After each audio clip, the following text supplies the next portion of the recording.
السلام عليكم ورحمة الله وبركاته. الحمد لله إله سبحانه وتعالى يا مهديس كله إن أدونك أن ما تجوبنه فرين أي دريسا أدونك فرين أي دريسا قفك عقلك وصاحبك وفهمك را فرينت أي دريسو أدونك ما تنقان جوبنه هداد أركتي زيندي ولا دفاع عايو وحلال بدن ونقط heesihi oo meel walba guryo walba laga dhigayso ilaa man raxima rabbi ilaa kuwa qaar ilaahi subxaanahu wa tacaala xafiday mooye inta badan dadka heesaa way dhigaystaan in ka badan qur-aanka sidii loo dhigayso ayay heesaa u dhigaysaan ka badan qur-aanka sidoo kale waxaad aragteen meelo badan iyo sidoo kale dad qaar xataa muslimiin ee khamriga ay maanta cabaan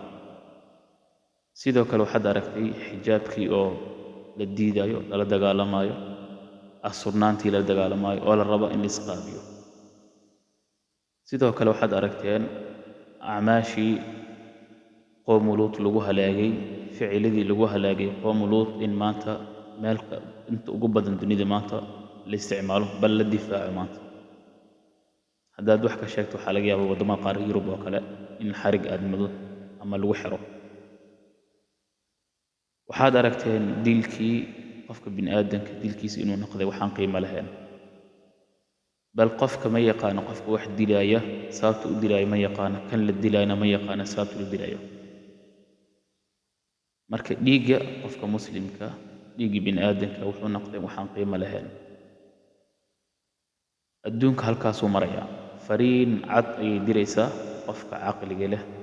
oo garaadka leh wax fahmaya uu fahmi karaa adduunka meesha u sii socda waxaad aragteen dhululkii saxrada ahaa ee sacuudi iyo khaliijka in maanta aad arkaysaan ay noqdeen dhul wada aqaaran oo roobaysatay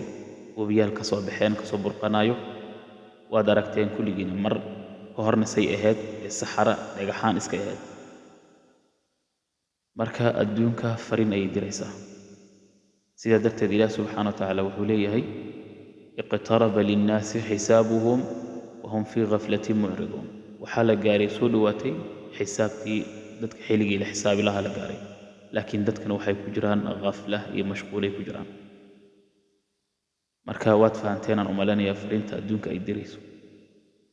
تمضي السنون وتنقضي الأيام والناس تلهو والأنام نيام والناس تسعى للحياة بغفلة لم يذكروا القرآن والإسلام فرينتان اسكو داي إناد ملالات جارسيسو السلام عليكم